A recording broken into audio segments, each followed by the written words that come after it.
Қайырлы күн баршаңызға. Батыс Қазақстан облысы Орал қаласы нөмір 12 жалпы орта білім беретін мектебінің 6 сынып оқушысы Бақтияр Аземай. Мен таңдаған мамандық археолог. Археолог дегеніміз кім? Археолог дегеніміз жер астында қалған көне заттарды іздеп тауып, оларды зерттейтін маман. Олар ескі қалалардың орнын, қорғандарды, адамдардан қалған көне бұйымдарды қазып табады. Табылған заттарды арнайы зертханаға жеткізіп, тексеріп, оларды қай ғасырға тиесілі екенін анықтайды. Археологтың басты мақсаты сол табылған заттарға қарап, бұрынғы адамдардың қалай өмір сүргенін, немен айналысқанын, қандай өмір кешкенін білу. Мысалы, жалғыз құмыраның сынығы немесе пышақтың сабы өздігінен көп мағынаны білдірмеуі мүмкін. Бірақ ол қай жерден, қандай тереңдіктен табылды, жанында қандай заттар болды, соның бәрін бірге қарастырылғанда ғана қорытынды нүкте қоюға болады. Археолог мамандығы ежелгі Рим мен Грециядан бері танымал болды. Сол кездің өзінде адамдар тас, қола, темір дәуірлерін туралы біліп, қазба жұмыстарын жүргізіп, көне ескерткіштер тапқан.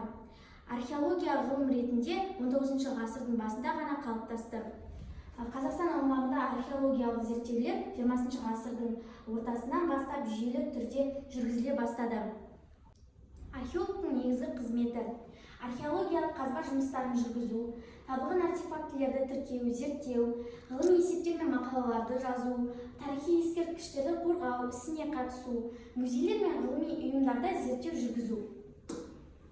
Қазақстанда археология саласында танымал ғалымдар: Әлкей Марғұлан, қазақ археология ғылымының негізінің қалаушысының бірі; Кемел Ақышев, Есік қорғанынан табылған алтын адамды зерттеген археолог; Зейнолла Самашев, Берел қорғандарын зерттеумен танымал болған ғалым.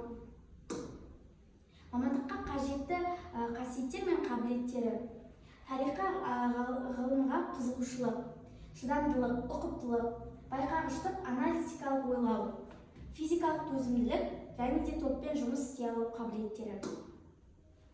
Ендігі кезекте археологтың оң жақтары мен кері жақтарына келетін болсақ, оң жақтарында тарихи жаңалық ашу мүмкіндігі, ғылыми ортада танылу, экспедицияларға қатысу, саяхаттау, елдің мәдени мұрасын сақтауға үлес қосу. Ал ендігі кезекте теріс жақтарына келетін болсақ, дала жағдайында кейде қиын климатта жұмыс істеу, маусымдық ұзақ экспедициялар табысы бірден жоғары болмауы мүмкін, ұзақ уақыт зерттеу жүргізуді талап етеді. Мамандық бойынша қайдан білім алуға болады? Гумилев атындағы Еуразия ұлттық университеті, Әл-Фараби атындағы Қазақ ұлттық университеті, Қожа Ахмет Яссауи атындағы Халықаралық қазақ-түрік университеті, Қорқыт Ата атындағы Қызылорда университеті, Торайғыров атындағы Павлодар мемлекеттік университеті және де Мұхтар Әуезов атындағы Оңтүстік Қазақстан университеті. Археолог мамандығы бойынша жұмыс істеуге болатын салалар: ғылыми зерттеу институттары, университеттер, музейлер, мәдени мұраны қорғау ұйымдары, археологиялық экспедициялар.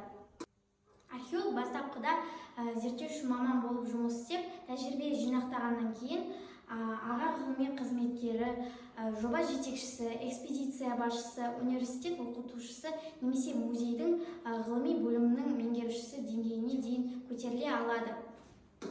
Қорытындылай келетін болсақ, археологтарға сұраныс тұрақты, әсіресе тарихи мәдени мұраны қорғау, ірі құрылыс жобалары алдында жүргізілетін археологиялық зерттеулер кезінде қажет.